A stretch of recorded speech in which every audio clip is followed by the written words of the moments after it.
오늘 말씀의 제목이 좀 긴데요. 그래도 같이 한번 읽어볼까요? 같이 읽겠습니다. 시작.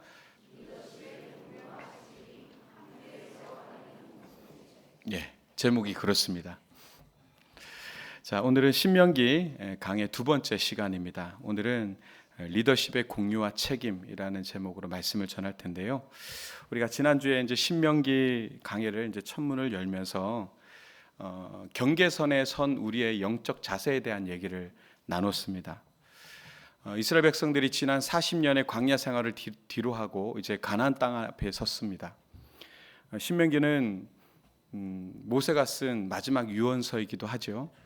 그래서 그는 이제 가나안 땅에 들어가지 못했지만 광야 2세대들에게 이제 앞으로 그들이 들어가게 될 미지의 세계, 또 한 번도 가보지 못한 그 가나안 땅에 들어가서 어떻게 그들이 어떠한 모습과 자세를 지녀야 될지에 대해서 지침을 주는 그 지침서이기도 한데, 사실은 그 경계선이라는 것이 굉장히 참 어려운 그런 지점이죠.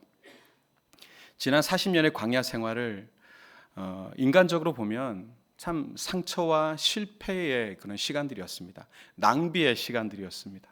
지난주에 말씀드렸지만 가데스 바네아에서 순종했다면 그 40년의 광야의 기간은 전혀 필요하지 않은 시간이었을 거예요. 바로 그냥 10하루길이면 갈 수 있는 그 길을 그냥 건너갔을 겁니다. 근데 그 10하루길을 40년을 돌았으니 얼마나 낭비입니까? 그렇죠? 그래서 어떻게 돌아보면 그 광야 40년의 그 기간은 실패이자 또 안타까움이고 그들에겐 어둠일 수 있겠습니다. 그리고 그들이 이제 앞으로 나아가야 할 가나안 땅은 한 번도 가보지 않은, 그리고 온갖 우상들이 많고 또 거기에 거류하는 사람들이 너무나 이제 많은 곳이었습니다. 그래서 불안하고 또 불확실이 가득한 그런 곳이었습니다. 그 경계선에 이스라엘 백성들이 서 있다, 이렇게 말씀을 드렸고, 근데 그것이 마치 우리의 모습과도 같다, 이렇게 말씀을 드렸습니다. 지난 우리의 삶을 이렇게 돌아볼 때 하나님의 은혜라는 것, 하나님의 말씀으로 해석을 하면 그게 은혜요, 살 수 있었던 이유가 되고 또 내 모든 삶이 은혜요, 감사이지만, 근데 하나님의 은혜, 하나님이라는 이름과 말씀을 지워내고 나면 사실 정말 너무 힘들었고 괴로웠고 또 외로웠고 아팠던 그런 트라우마들이 많은 그런 시간들이었지 않습니까? 그리고 앞으로 우리가 살아가야 될 2026년도와 그 이후의 시간은 어쩌면 너무 불확실성이 너무 커요. 이 시대가 너무 빨리빨리 변하기 때문에 우리 자녀들이 살아갈 세계가 어떤 세계일지 우리가 감도 못 잡겠습니다. 10년이면 강산 변한다는 얘기가 이제 옛말이 됐고, 1년이면 그냥 확확 변하는 게 이 시대고, 오늘 있던 직장이 내일 없어지고 또 없던 직장이 갑자기 오늘 생길 수도 있는 그 불확실성이 너무나 많은 그런 시대를 살고 있는데, 그런 경계선에 있는 우리가 이 어떤 영적 태도, 어떤 그런 자세를 가지고 그 가나안 땅을 살아가야 할까? 2026년도라고 하는 우리의 삶의 지경을 어떻게 또 점령하면서 살아가야 될 것인가에 대한 그런 이야기를 이제 신명기를 통해서 답을 찾아가겠다라고 이제 말씀을 드렸습니다. 근데 금방 힌트를 드린 바, 우리가 이 가나안 땅을 살아감에 있어서 가장 필요한 것이 무엇이냐? 바로 하나님의 말씀이 필요하다. 여러분 지난주에 기억나십니까? 말씀하면 다바르지 않습니까? 다바르. 히브리어로 다바르라는 말이 말씀으로 번역됐지만, 근데 그 다바르란 말이 말씀 그리고 사건이란 말로 동시에 번역이 된다 그랬잖아요. 즉 하나님의 말씀은 사건이고 하나님의 말씀은 역사입니다. 그래서 모세가 이스라엘 백성들이 40년간 지나온 그 인생을 허탄한 시간, 허무한 시간, 실패의 시간으로 얘기하지 않고 그것이 하나님의 말씀이었고 사건이었다라고 정의를 하고 시작을 했지 않습니까? 지난주에 말씀 안에서. 그렇습니다. 우리의 삶의 모든 사건을 내가 어떻게 하나님의 말씀 안에서, 그 믿음 안에서 이것을 해석해낼 수 있는가, 이게 굉장히 중요합니다. 그러니 지금 여러분들이 이 경계선에 선 여러분들의 삶에 있어서 가장 중요한 게 뭐냐? 앞으로도 마찬가지고요. 하나님의 말씀, 하나님의 그 은혜를 나의 삶의 주어로 삼고 주인으로 삼고 내 인생에 있어서의 그 모든 것들을 말씀으로서 해석해낼 수 있을 때, 비로소 그때 하나님의 말씀이 나의 삶의 주인이 되는 거죠. 말씀이 나의 삶의 주인이 된다는 것은 곧 하나님이 나의 삶의 주인이 된다는 것이죠. 그렇게 할 때 우리는 앞으로 우리에게 주어진 불확실성이 가득한 이 미래, 2026년도뿐만 아니라 남은 우리 모든 여생의 이 가나안을 차츰차츰 잘 우리가 점령해 나가면서 승리할 수 있을 것이다. 그렇게 말씀을 드렸습니다. 자, 오늘 본문은 그 전진을 위해서 우리가 갖추어야 할 구체적인 실천 원리들을 우리에게 얘기해 주고 있는데요.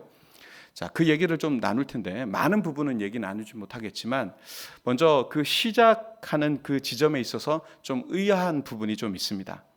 그게 뭐냐 하면 지금 이스라엘의 위대한 영웅이자 지금 여기까지 인도한 하나님의 대변자요, 또 이스라엘 백성들의 리더였던 그 모세가 대중 앞에서요 정말 자신의 무기력함을 굉장히 솔직하게 드러내고 있다는 사실입니다. 자, 9절을 보면 그가 이렇게 고백하거든요. 자, 9절 같이 읽어볼까요? 시작. 그때 나는 홀로 너희의 짐을 질 수 없도다. 아멘. 나 혼자서 너희들을 감당할 수가 없다. 이렇게 얘기하고 있는 겁니다. 지금까지 보여왔던 모세의 모습과는 좀 이렇게 다르지 않나 이런 생각이 들 정도로 좀 무기력한 듯 보입니다. 아, 정말 모세가 늙었고 죽을 날이 가까이 와서 그렇게 힘이 없어서 이렇게 나약해졌나, 그래서 늙은 지도자로서 하소연하는 그런 것인가 이런 생각이 들 만큼 갑작스럽게 조금은 그렇게 무기력하게 들리기도 합니다. 그런데요, 그건 좀 오해이고 이 성경의 맥락 안에서 보면 굉장히 다른 의미를 가지고 있습니다. 그게 뭐냐면 모세는 지금 조금 이제 좀 거칠게 제가 좀 표현해 보면 나는 하나님이 아니다 이렇게 선언하고 있는 겁니다. 나는 하나님이 아니다. 자, 우리가 흔히 혼자서 짐을 이렇게 짊어지고 묵묵히 버텨나가는 것을 우리가 볼 때, 아, 저 사람은 참 헌신적이다, 또 굉장히 거룩한 헌신을 또 하고 있다, 이렇게 우리가 얘기하죠. 또 우리 스스로도 누군가 지지 않으려고 하는 그 짐을 졌을 때 헌신으로, 또 그것이 굉장히 거룩한 헌신으로 여겨집니다. 근데 이 시작은 좋은데 우리가 계속 이것들이 계속 지속되거나 반복이 되면 우리 안에 좀 변질들이 일어나더라고요. 이게 점점 변하게 되면 나 없이는 아무것도 안 돼, 내가 해야만 해, 이런 생각으로 바뀌다가 나중엔 정말 어떻게 고착됩니까? 나 아니면 안 돼 라고 하는 교만으로 이렇게 변질되는 것들을 봅니다. 모세가 딱 그러기 좋았거든요. 모세는 지금까지 정말 이스라엘 백성들을 여기 끌고 오기까지 정말 엄청난 역할을 했고 그를 통해서 많은 역사를 실제로 보여주시지 않았습니까? 그래서 모세가 보기에 얼마든지요 텃세 부릴 수도 있어요. 여호수아 볼 때마다 후임자로서 영 마음에 안 드는데, 좀 부족한데 내가 어떻게든 저 가야 되지 않을까 기도하면서, 하나님 저 아무래도 좀 불안한데 제가 여리고까지만 제가 따라갈게요, 뭐 이렇게 할 수도 있죠. 그렇지 않습니까? 근데 오늘 모세는요 굉장히 뭐라 그럴까요? 자신의 연약함을 이렇게 내놓습니다. 왜냐? 모세는 깨달았거든요. 자, 가나안이라고 하는 거대한 세속 문화와 이 맞서 싸워야 할 하나님의 백성들에게 가장 필요한 것이 무엇이냐? 바로 연합, 함께함이라는 겁니다. 한 사람의 슈퍼 히어로의 등장, 누군가 능력자가 나타나서 독주를 해야 되는 것이 사실은 우리가 굉장히 편한 일이겠죠. 한국 교회도 그렇게 성장해 왔어요. 슈퍼히어로 목사님이 한 분씩 계셨어요. 그 목사님의 탁월한 목회 능력 때문에 교회가 막 엄청나게 부흥했던 그런 교회들이 많습니다. 그렇죠? 그런데 사실 그 말로들을 지금 보고 있지 않습니까? 최근에 여러분들이 잘 모르실 수도 있겠지만 어느 한 목사님의 그 말로가 참 전 너무너무 안타깝거든요. 그렇습니다. 모세는 근데 그걸 굉장히 철저하게 깨달았어요. 슈퍼히어로 한 명이 독주가 아니다. 이 가나안이란 땅은 오히려 자신의 한계를 인정하고 하나님께서 세우신 그 지체들과 함께 짐을 나누어 지면서 하나님이 설계하신 그 질서에 순응하면서 함께 걸어가고, 그 걸어감으로 그 모든 가나안을 점령하는 것이 하나님께서 우리에게 허락하신 진짜 성결이다, 이것을 얘기해주고 있는 것입니다. 갑자기 제가 성결이란 단어를 꺼낸 것은 오늘 이 신명기는요 굉장히 성결과 아주 직관적인 관련이 있는 책입니다. 그래서 앞으로 신명기를 다루면서 성결이란 단어를 제가 많이 이제 얘기할 것 같습니다. 근데 성결이란 단어, 우리가 이제 마침 또 성결교회잖아요. 근데 성결이란 단어가 뭐 깨끗하고 죄를 짓지 않은 그런 모습을 얘기하기도 하지만 단순히 죄를 짓지 않은 상태가 아니라 좀 쉽게 여러분들에게 접근하자면 하나님과 결을 맞추는 거죠. 하나님과 결을 같이 하는 걸 성결이라고 얘기할 수 있습니다. 그리고 하나님과 결을 맞춘다는 것은 곧 뭐냐? 우리가 하나님 안에서 하나 된 우리가 서로의 부족함을 메우면서 공동체로 서가는 것, 이것이 바로 성결한 공동체의 모습이라는 것이죠. 자, 그렇기 때문에 오늘 이 모세의 고백은요, 그냥 언뜻 보기에는 늙은 지도자의 하소연 같지만 그게 아니라 거룩한 성결 공동체를 이루기 위한 초청의 선포와도 같은 것입니다. 약속의 땅 가나안은 한 명의 그 영웅, 그 사람의 칼끝으로 정복하는 곳이 아니라 서로의 어깨를 기댄 채 함께 집을 지어가는 성결한 공동체, 그 성결한 공동체가 비로소 누릴 수 있는 곳이 가나안이다라고 말하고 있는 것입니다. 그래서 오늘 이 말씀을 통해서 자칫 우리가 가질 수 있는 그런 영웅 심리들이 있습니다. 사실 얘기해 보면 여러분들에게 교만을 찾기는 굉장히 어려워요. 근데 겉으로 보기엔 찾기 어렵지만 저는 압니다. 여러분들이 굉장히 교만하다는 사실을. 알고 보면 전부 다 교만한 사람들이에요. 자기 잘난 맛에 사는 사람들이 이 세상에 얼마나 많습니까? 예. 제가 이렇게 얘기한다고 해서 지는 그럼 얘기하면 저도 교만해요. 근데 우리 안에 그런 교만이 있습니다. 말로는 우리가 사회생활을 하면서 우리가 거짓말을 되게 잘해요. 적절히 자기를 포장하는 능력들을 다 지니고 있기 때문에 겸손한 듯 보이지만 우리가 사실은 교만하기 때문에 오늘 이 말씀을 과연 우리 성도들에게 맞을까? 이런 생각을 하면서 어제 말씀을 정리했는데 그래도 제가 확신했어요. 우리 성도들 다 교만하다. 확신하고 제가 오늘 말씀을 정리했습니다. 우리 안에 자칫 있을 수 있는 영웅주의를 내려놓고 우리 공동체가 함께 나아가야 할 오늘 제목대로 리더십과 그 책임의 원리가 무엇인지를 함께 우리 묵상해 보도록 하겠습니다. 먼저 9절 이하의 말씀을 보면요, 모세가 마주한 현실이 굉장히 녹록치 않다는 걸 알 수 있습니다. 여러분, 이스라엘 백성들이 지난 40년의 광야 생활을 하면서 지난주에 말씀드렸지만 인류 역사상 가장 긴 장래 행렬을 지났습니다. 40년간 200만 명이 넘는 인원이 갈아엎어졌어요. 그렇죠? 매일마다 엄청난 장례를 치르면서 매일매일마다 장례를 치르면서 그 40년 길을 걸어왔어요. 근데 그만큼의 또 출산도 있었죠. 이게 뭘 얘기하는 겁니까? 사람들이 계속 교체된다. 기존에 있는 사람들, 기성세대와 새로운 세대들이 일어났어요. 그럼 이 안에 또 여러 가지 갈등들이 있겠죠. 하나님의 직접적으로 경험한, 그래서 홍해를 경험하고 신의 산을 경험했던 그 어른들과 새로 태어난 MZ들, MZ들 있지 않습니까? MZ들한테 너 이거 해, 그럼 어떻게 합니까? 이걸요? 제가요? 왜요? 이렇게 묻는다잖아요. 그러니까 그 세대 안에 세대 갈등들도 있을 것이고 또 여러 가지 또 인구가 폭증했단 말이에요. 여러분, 신명기의 법이 앞서 신의 산의 법전과 차이점이 있다라고 지난주에 설명을 드렸죠. 신의 산 법전은 그들이 여전히 나그네 되었을 때 그들이 광야 생활을 하는 동안에 가지고 있었던 법이었기 때문에 사실 법이 촘촘할 필요가 없습니다. 그들은 정착하지도 않았고요, 많은 물건을 지니지도 않았습니다. 늘 떠나야 하는 텐트 인생이었어요. 그러나 그들이 이제 가나안 땅에 들어가게 되면 정착 생활을 시작하게 되고 그리고 농경 사회로 접어들게 됩니다. 그러면 많은 아이들을 낳게 되겠죠. 그러니까 비약적인 인구가 증가하게 됩니다. 그 인구가 증가하게 되고 그러면 농사가 더 비대해지고 그러면 많은 상거래가 일어나게 되고 또 도시가 형성되게 되고 그러면 되게 좋을 것 같지만 인간이 많아진다는 것은 성경으로 보면 별같이 하늘의 별처럼 번성하는 것에 있어서는 너무 기쁜 일이지만 인간이 많아진다는 것은 그만큼 갈등과 민원도 폭발한다는 얘기입니다. 자, 거기에 서 있던 이 모세에게 있어서 그만큼 어떤 얘기죠? 일이 엄청나게 많이 떨어진다는 얘기예요.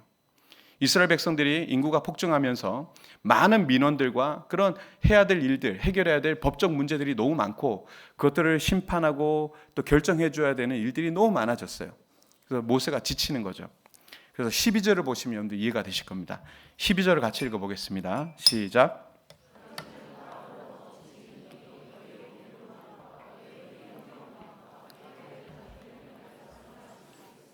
예, 여기 보시면 너희의 괴로운 일과 너희의 힘겨운 일과 너희가 다투는 일,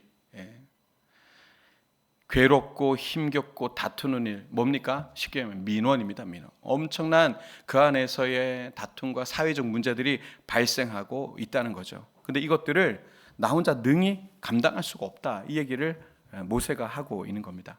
자, 여기는 일이라고 이제 번역이 됐잖아요. 다른 성경에는 짐이라고 번역되기도 합니다. 정말 짐이죠. 근데 이게 원어적으로 보면은 이게 원어로는 히브리어로 모사라고 하는데 이 뜻이 단순하지 않습니다. 생명을 건 위중한 책임 이런 뜻입니다. 또 예언자적 사명 이런 뜻을 가지고 있습니다. 그러니까 그냥 단순한 일이 아닌 거예요. 자, 모세는 이 위중한 책임을 감당해야 되는데 이걸 혼자 움켜쥐고 하는 것이 하나님의 일하심을 방해하는 교만이 될 수 있다는 것을 직시한 거예요.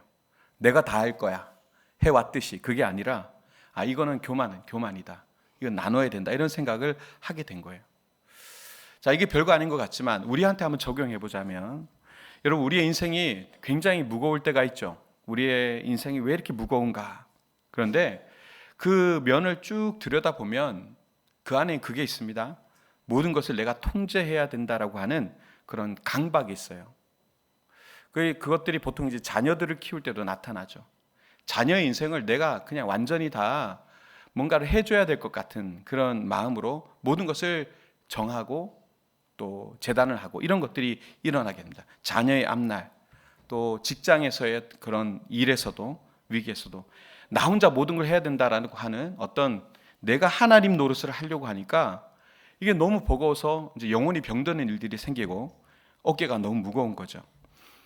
그러한 우리에게 오늘 신명기가 도전하고 있는 바가 뭐냐면 너의 한계를 인정하라는 겁니다. 네가 모든 것을 할 수 없다는 것을 인정하라는 겁니다.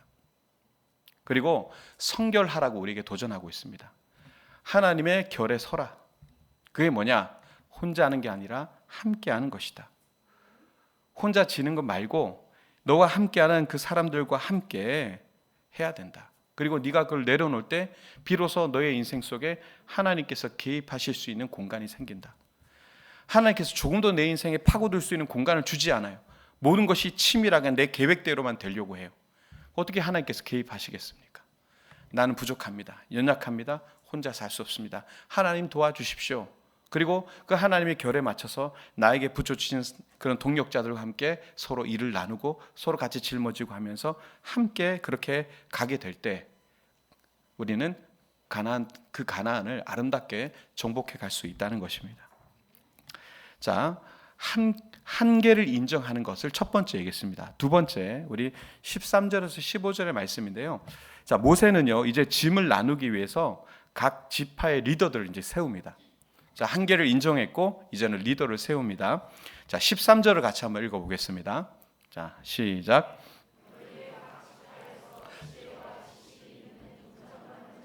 택하라, 내가 그들을 세워 너희 수령을 삼으리라 한즉. 자, 여기서 이제 각 리더들을 세우게 되는데요.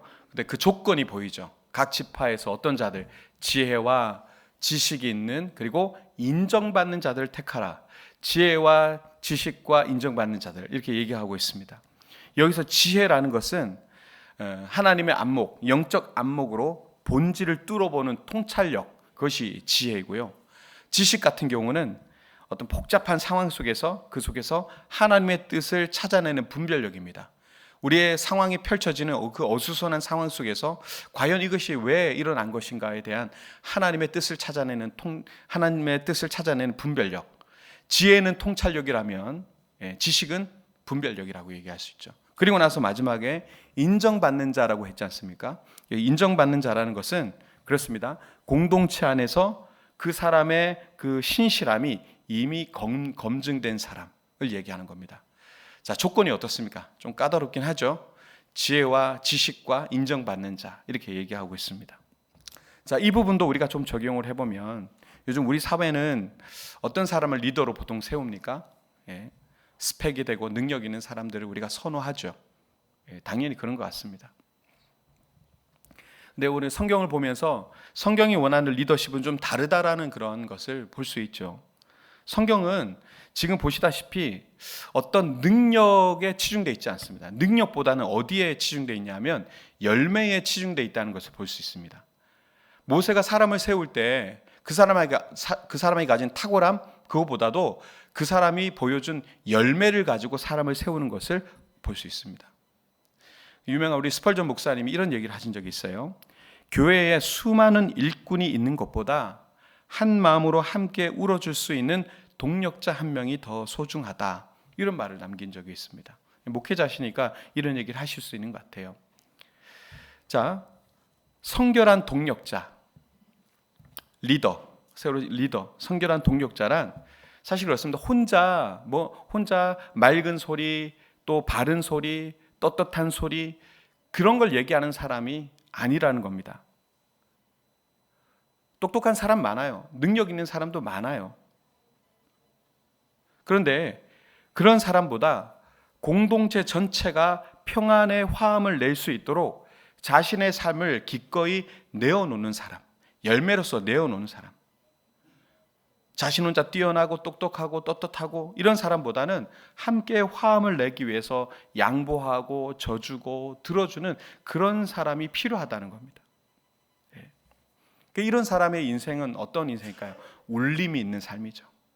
그 사람을 만날 때마다 내 마음에 감동과 울림이 있죠. 볼 때마다 아유, 세상에 지가 제일 똑똑해, 지가 제일 잘났어, 지 말만 맞아. 여러분, 이런 사람들만 가득하다면 여기에 무슨 화음이 나겠습니까? 아무리 똑똑해도 그 분열할 수밖에 없는 거죠. 물론 그것들이 우리에게 필요한 부분이 있으나, 그러나 더 중요한 것은 열매라는 것입니다. 양보하고 져주고 들어주고 경청할 수 있고 화음을 낼 수 있도록 그렇게 삶을 기꺼이 내려놓을 수 있는 사람. 그래서 오늘 이제 설교 준비하면서 나는 누군가에게 어떤 울림을 주고 있나 이런 생각이 들더라고요. 그러니까 여러분들은 어떻습니까? 여러분들은 누군가에게 울림을 주는 사람입니까? 갔을 때 그런 울림이 있는 사람, 저 여러분들이 그렇게 울림 있는 사람들이 다 되시기 바랍니다. 자, 마지막으로 우리 16절 이하를 보시면 모세는 이제 리더들을 세웠어요. 리더들을 세웠는데 그 리더들에게 굉장히 엄중한 명령을 내립니다. 그것이 17절인데 17절 상중반을 한번 같이 읽어보겠습니다. 자, 시작. 재판은 하나님께 속한 것인즉 외모를 보지 말고 귀천을 차별 없이 듣고 사람의 낯을 두려워하지 말 것이며. 아멘. 자, 여기 보시면은 리더들에게 굉장히 중요한 명령을 내립니다. 여기서 리더라 하면 아까 많은 그런 여러 가지 인구가 폭증하면서 나타났던 사회적 문제들, 민원들을 해결할 수 있는 재판의 그런 역할들을 감당해야 된다 그랬잖아요. 그래서 그 리더들을 세웠어요. 아까 보셨다시피 천부장, 백부장, 십부장, 조장까지 세웠다, 이렇게 얘기를 이제 성경에 나와 있었습니다. 그런데 그들에게 어떤 얘기를 하냐? 재판할 때 외모를 보지 말고 귀천을 차별 없이 들어라, 이렇게 얘기하고 있습니다.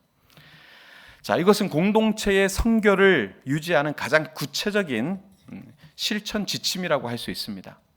자, 여기서 이제 눈에 띄는 게 외모로 보는 거죠.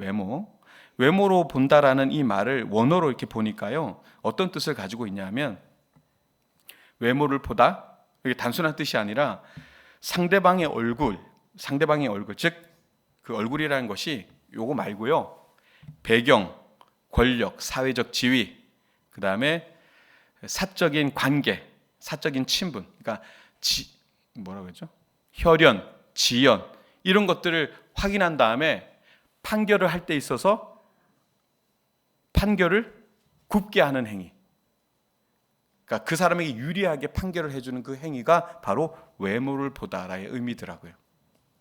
네, 그렇습니다. 여러분, 이게 굉장히 중요한 거예요. 한번 생각해 보십시오. 여러분, 인류 역사상 나라가 무너지고 공동체가 무너지는 징조는요, 늘 이런 식이었어요.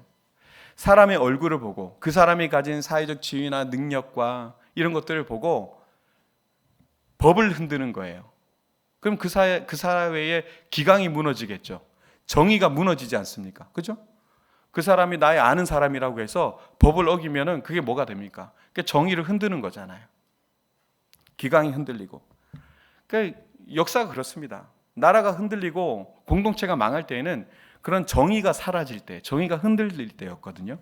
그러니까 사람의 얼굴을 보고 법을 흔들면 교회 안에서 이런 일이 있느냐? 여러분, 있을 수 있습니다. 교회 안에서도 그 사람이 가진 어떤 실력, 사회적 지위, 가진 재력 이런 거 보고요, 그 사람을 높은 자리에 앉히고, 이게 지금 현대 교회 얘기가 아니죠. 지난번에 한번 고린도 교회 얘기를 함께 나누었고요. 예, 고린도 교회도 이런 일이 있었고요. 또 그 시끄러운 교회들, 교회 안에 차별도 있었어요. 로마서 나눌 때도 말씀드렸지만 히브리 유대인 기독교인들과 또 이방인 그리스도인 사이에 또 얼마나 또 차별이 있었고 다툼이 있었습니까? 교회 안에 엄연히 차별과 불법이 있었단 말입니다. 그러면 여러분, 사회는 정의가 그렇게 무너지지만 교회에서 그렇게 되잖아요. 사람을 얼굴을 보고 그렇게 기강을 흔들게 되면 거룩함이 사라지게 됩니다. 교회가.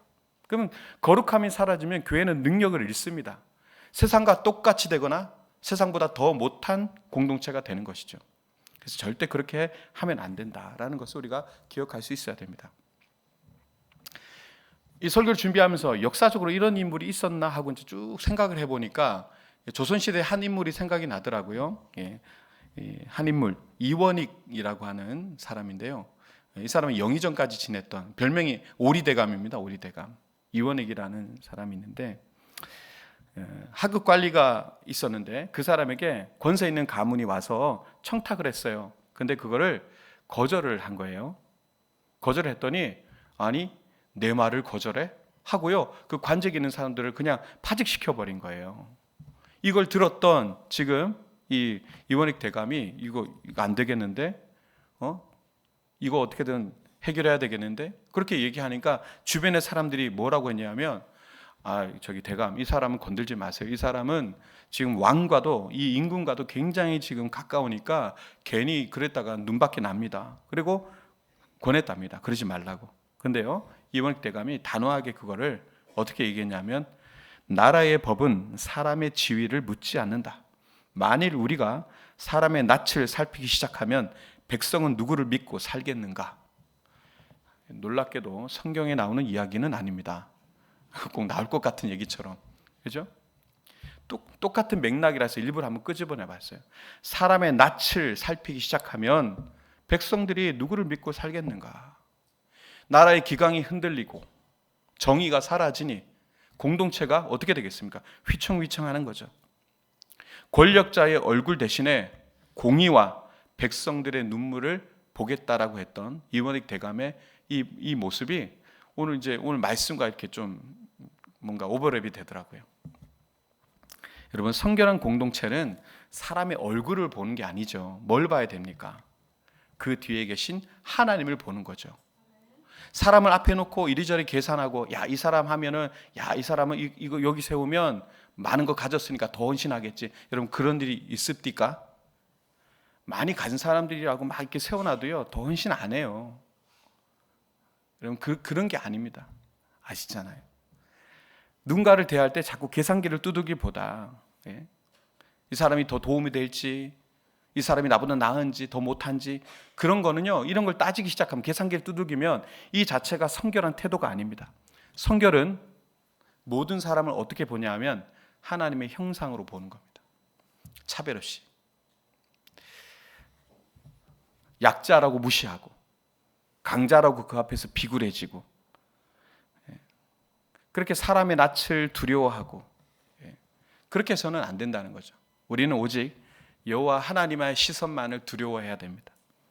그것이 바로 오늘 신명기가 꿈꾸는 정의로운 성결 공동체의 비전이고 모습이라는 것입니다. 저는 우리 교회가 그런 교회가 될 수 있기를 바라고요. 여러분들의 가정이 또 그런 가정이 되시길 바랍니다. 말씀을 정리하겠습니다. 오늘 성경이 우리에게 던지는 질문은 굉장히 명확하다고 봅니다. 당신은 지금 혼자 짐을 다 지고 있습니까? 아니면 함께 지고 있습니까? 가정에서도 그렇고요. 교회에 여러분들이 소속되어 있는 구역이라든가 공동체도 마찬가지고요. 우리가 그동안 신앙생활하면서 굉장히 익숙했던 게 뭐냐면, 어떤 뛰어난 한 사람에게 모든 것을 감당하게 하고 그 사람에게 모든 것을 이양하면 된다라고 생각했던 그런 오해들이 있었던 것 같습니다. 그래서 실제 교회도요, 어떻게 돌아가냐면 사역자 중심, 담임 목사 중심, 그리고 당회 중심 이렇게만 움직이는 것들이 너무너무나 보편화되어졌어요. 근데 지금 최근에 그런 것들이 많이 허물어지고 있습니다. 그 모든 그 힘과 권력들을 분산하여 모든 성도들과 함께 달려가고 있고요. 그것이 팀 사역이었습니다. 그래서 제가 많은 교회들을 벤치마킹하고 여러 교회들을 살펴보고 또 목회적 경험들을 다 동원해서 어떻게 우리 교회가 건강한 교회로 또 성결한 공동체로 나갈 수 있을까에 대한 고민이 많았고, 물론 그것들이 우리가 익숙하지 않은 옷이기 때문에 불편하겠지만 그것들을 우리가 해내야 되겠다는 생각을 가지고 3월부터 팀 사역으로 전환하려고 이제 시작을 한 것입니다. 여러분들에게 어떤 고난을 이양해 줄 때 그것이 마냥 기쁘냐? 여러분 안 그랬잖아요. 주면 할렐루야, 이게 제 사명인 줄 믿습니다, 열심히 하겠습니다. 그러기보다는 11월만 되면 다 내려놓음의 영성을 가지고 목사님 이번에 내려놓겠습니다. 11월 무서워 죽겠어요. 이제 이 자리에서 내려놓겠습니다. 다 내려놔요. 정신줄을 내려놓으면 안 됩니다. 바짝 붙들고 사명 붙들고 끝까지 가야죠. 우리 인생이 뭐 그렇게 길다고요. 우리에게 주어진 날들이 많지 않습니다. 그리고 주님 앞에 선 날까지 충성해야 되는데 그냥 연말만 되면 내려놓겠다고 얘기하니까 제가 그 앞에서 정신줄을 내려놓으면 안 됩니다라고 얘기를 해드리고 싶지만 또 목사가 정신줄 내려놨다 그랬다고 뭐라 그럴까 봐 겁나서 얘기도 못 하겠어요. 아무튼 여러분, 성도 한 사람 한 사람이 주역으로 세워지는 성결 공동체, 우리 교회가 되어야 될 줄로 믿습니다. 우리 교회는요 이제 팀 사역으로 갈 겁니다. 목회자나 소수자가 모든 것을 결정 내리고 끌고 가는 교회가 아니라 각 팀들이 각자의 은사와 책임감을 가지고 리더십을 발휘해서 그렇게 건강하게 세워져가는 교회가 되어야 됩니다. 그리고 그렇게 할 때 우리에게 앞으로 주어질 이 목회의 환경들, 여러분 교회가 당면하게 될 앞으로의 미래 세대들이 여러분 얼마나 힘들겠습니까? 근데 그 미래를 우리가 교회가 준비하지 않으면 안 되지 않습니까? 우리에게 주어진 그 가나안을 기쁨으로 능력 있게 정복해 나가면서 그곳에 하나님의 나라를 세워가는 그 일에 여러분들이 함께 해주시기를 부탁을 드립니다. 오늘 모세가 꿈꿨던 정의롭고 사랑이 넘치는 가나안 공동체가 바로 우리 공주중앙교회가 될 줄로 믿습니다. 여러분 가나안이요 멀리 있지 않습니다. 가나안 생각하면 여러 가지 생각이 들겠지만 그렇습니다. 가나안은, 제가 생각하는 가나안은 그렇습니다. 내 곁에 지체가 짊어진 삶의 무게를 보고 무겁네, 힘드네, 나한테도 좀 옮겨줘봐, 내가 같이 기도할게, 가서 어깨 내밀어 주고요. 또 내가 힘들 때에는 좀 같이 좀 기도해줘 하고 짐을 나누어지고 그 믿음의 길을 한 걸음 한 걸음 걸어가는 거죠. 그것이 바로 우리가 걸어가는 가나안의 모습입니다. 이 교회 공동체가 누려야 될 약속의 땅의 모습이라는 겁니다. 이스라엘 백성들이 가나안 땅을 점령한 그 약속의 땅을 점령했을 때 일어났던 그 7년간의 전쟁과 그 모든 그 상황들을 보면 좀 석연치는 않습니다. 그러나 우리가 정복해야 될 가나안도 그렇게 되고 싶진 않아요. 우리가 그 땅을 잘 정복해서 하나님의 나라를 이루었으면 좋겠습니다. 여러분, 오늘 제가 이제 말씀이 끝나고 나면 교회라고 하는 찬양을 함께 부를 텐데요. 교회 가사가 이렇게 돼요. 사람이 넘치기보다 사랑이 넘치는 교회. 사람 아무리 짜들이 많아봐야 똑똑한 사람, 잘난 사람, 떳떳한 사람만 있어서 자기 목소리만 내고 누구에게도 어깨를 내어주지 않고 그렇게 있다면 그게 무슨 감동이 있는 교회겠습니까? 우리가 서로가 어깨를 내어주는, 그래서 열매로서 함께 증명해 나가는 그래서 하나 되는 공동체로서 정말 잘 서나가는 성결 공동체가 되었으면 좋겠습니다. 저와 여러분들이 이 성결에 함께 다 동참해서 우리에게 주어진 앞으로의 이 가나안을 잘 점령하여 하나님의 나라를 이루어 드리는 그 영광이 있으시기를 주님의 이름으로 축원드립니다.